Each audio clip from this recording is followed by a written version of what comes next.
What happens when Trump calls Putin, but nothing actually happens? Why is Zelenskyy ready to talk peace while Putin keeps dodging his own demands? And if Russia's missiles don't launch, do they still count as a threat? We've got a lot to unpack, so stay with us. This is The Gaze. Don't forget to follow us on our website, YouTube, and socials for more sharp takes and frontline reporting. Trump called Putin. What is the aftermath of nothing? The world has always been divided, but there are two types of people that tend to dominate: optimists and pessimists. Trump made the call to Putin. They talked. But back to reality. Here's what Trump had to say about it. Well, I want to thank everybody. We just spent 2.5 hours talking to Vladimir Putin, and I think some progress has been made. It's a terrible situation going on over there. 5,000 young people every single week are being killed.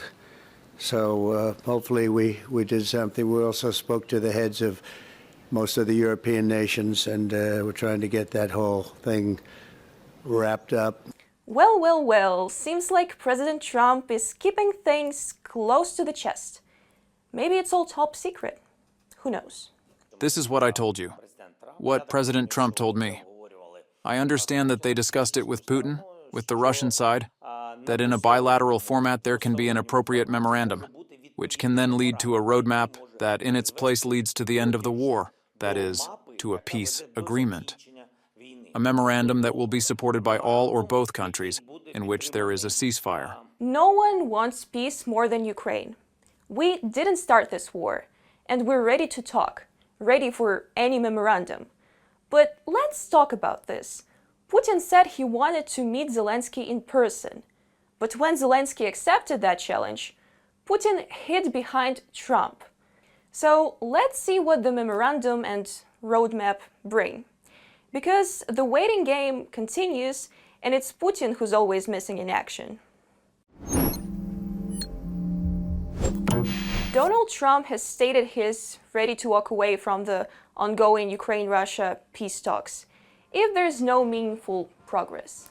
Speaking to reporters from the Oval Office, Trump claimed his phone conversation with Putin went extremely well, and get this, they even discussed the First Lady of the United States. Sounds friendly, doesn't it? At least during a phone call. But here's the reality. Yesterday, Ukraine endured nearly 9 hours of air raid sirens. Russia's actions certainly don't signal a willingness to end this war. Just completed my 2-hour call with President Vladimir Putin of Russia. I believe it went very well. Russia and Ukraine will immediately start negotiations toward a ceasefire and, more importantly, an end to the war. The conditions for that will be negotiated between the two parties, as it can only be, because they know details of a negotiation that nobody else would be aware of. The tone and spirit of the conversation were excellent. Donald Trump, President of the United States, on Truth Social. When asked if he had requested a face-to-face meeting with Putin, Trump confirmed, "Of course I did. We discussed it." He also added that he believes Putin is genuinely interested in peace. Trump also announced that he is not planning to impose new sanctions on Russia, arguing that doing so would only worsen the situation. So now it seems that Putin's cruelty is the reason we're expected to give up our lives and surrender?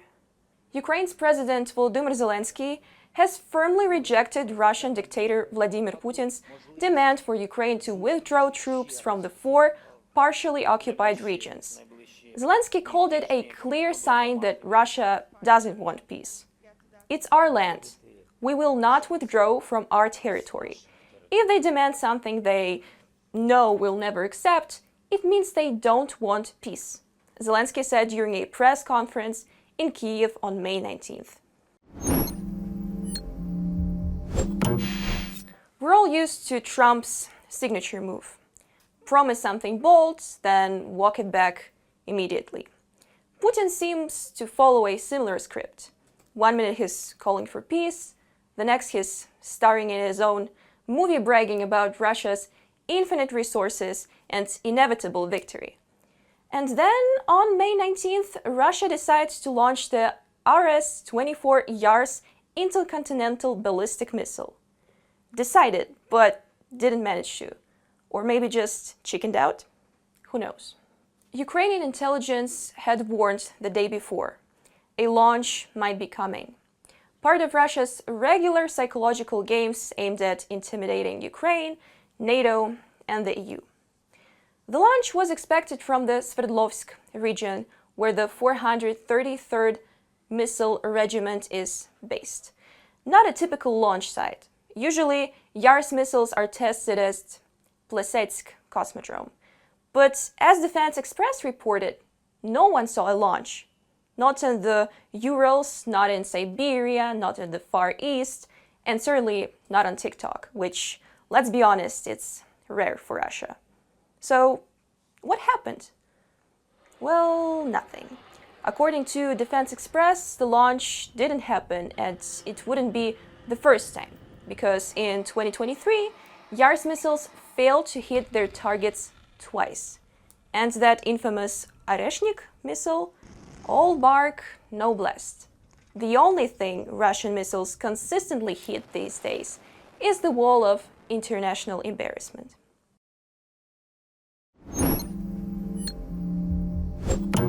Now for something you've never seen before. Frontline drone footage filmed by our team while embedded with Ukrainian forces. Some will call it controversial. We call it war. Some will call it cruel, but we still call it war. And it's a war that we didn't start. And this is a first look at the new Ukrainian-made vampire drone in action. Russians call it Baba Yaga, the boogeyman. And here's why. These are Russian trenches, or rather what's left of them. Our drone, Baba Yaga, has tracked the enemy. We know he's there, hiding behind charred logs. And we let him know. We see you. A Russian soldier crawls out. No more point in hiding. No chance of surviving if he does. He walks. Then he crawls. Then stops, pretending to be dead or too tired to move. And Baba Yaga responds. He hears the pin drop. That sound saves his life. He is wounded twice. He waves, begs for mercy, and then we let him go. He walks into the tree line on his own 2 feet. So why did Ukrainian soldiers let him go? After Bucha, after Mariupol, after Sumy, after everything? Why not finish him off with a second drone? A second grenade? Well, because maybe, just maybe, we're not like them. He was wounded, no longer a threat. Or maybe we were low on ammo, or maybe the drone was out of range. Maybe. We leave it for you to decide. A new mechanical monster is rolling out onto the battlefield. Meet Krampus, Ukraine's freshly unveiled mobile flamethrower strike system. Developed domestically, Krampus combines agility and firepower. It's equipped with 2 silent electric motors on a tracked chassis, giving it maximum mobility in tough terrain. And it performs in all weather. It's remotely operated via EW-protected channels, so Russia's jamming tools won't be much help here. With a high-capacity battery, Krampus can stay operational for hours, lying in wait or hunting targets deep behind enemy lines. And yes, it sees you. Literally. The system includes surveillance cameras and a combat module, armed with RPV 16 rocket infantry flamethrowers. And those are not your average flame weapons. Let's talk specifications. The RPV-16 disperses a 7-8 meter aerosol cloud on impact. Within 0.2 seconds, it detonates, producing a firestorm that reaches 2,500 degrees Celsius and generates overpressure strong enough to crush lungs. Even shot delivers the punch of a 122mm artillery shell, with a fragmentation blast radius added in for good measure.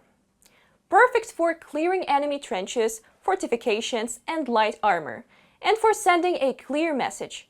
Ukraine is not just defending, it's innovating. Krampus is real, and it's coming for them.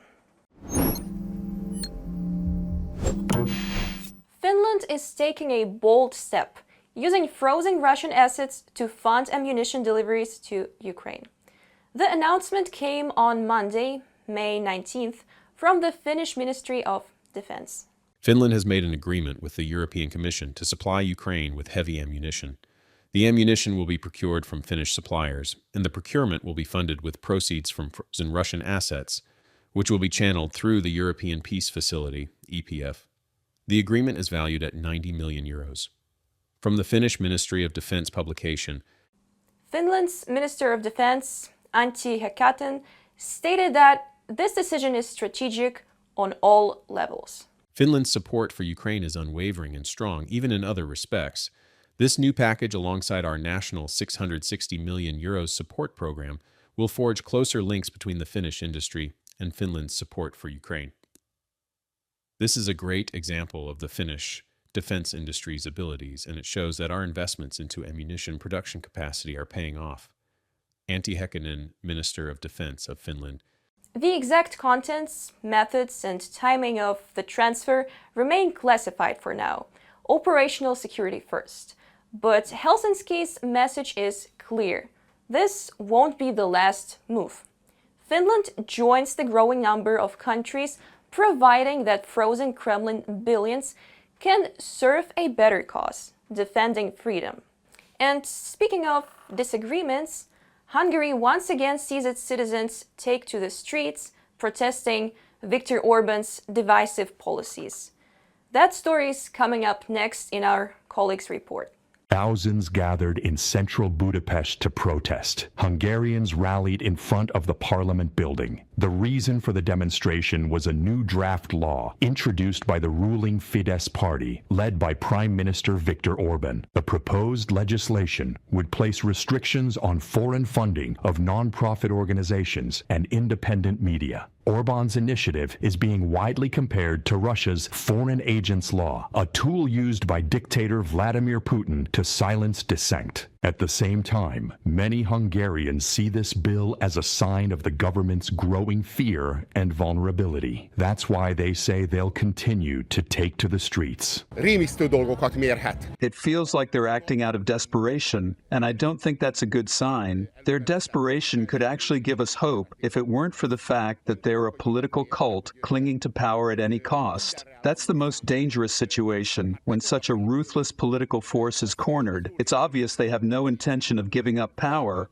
and although I have a vivid imagination, I simply can't picture Viktor Orban handing over power voluntarily. Because of the government's policies, in particular, those of the ruling Fidesz party under Orban, Hungary has already lost access to 18 billion euros from European Union funds. The European Commission froze the funds due to systematic violations of the rule of law and democratic standards. And with Orban's latest moves, especially the bill targeting foreign funding of independent media and civil society groups, Hungary could lose even more EU money. In a comment to Politico, EU Commissioner for Democracy and Rule of Law, Michael McGrath, voiced serious concerns about the state of democracy in Hungary. The overarching and clear message from civil society and from the media was that they feel restricted. They feel the cold wind coming at them when they go about their day-to-day work, and that's not good. That's not healthy for democracy. Rule of law is a fundamental part of EU membership. It's not an optional extra, and it must be respected by all member states. And the situation in Hungary is just not acceptable. Michael McGrath, EU Commissioner for Democracy, Justice, Rule of Law, and Consumer Protection, in the commentary to Politico. I think the EU has tools to influence Orban, and it's time to finally use them. Everyone's been waiting too long because this situation can't go on forever. Still, the threat of EU sanctions seems to have little impact on Prime Minister Orban. He continues his attacks on the EU and on Ukraine. Speaking at a Fidesz party event in Budapest, Orban called Ukraine a bankrupt state, incapable of functioning without constant financial support from abroad. According to him, Kiev is desperate to join the EU just to access European taxpayers' money, and Budapest will do everything it can to block that. Today, Ukraine's EU membership is the biggest threat. Ukrainians don't care if they bring war into the EU, destroy European farmers, or turn us into a corridor for the mafia. But we Hungarians care. Although Viktor Orban has been in power for 15 years, his support among the population is declining year by year. A new opposition party, Respect and Freedom, led by Péter Magyar, is gaining traction. Unlike Orban, Magyar openly calls Putin an aggressor. He has delivered humanitarian aid to Ukraine and met personally with Ukrainian President Volodymyr Zelenskyy. According to a poll conducted by Magyar's party, 60% of Hungarians support Ukraine's accession to the EU.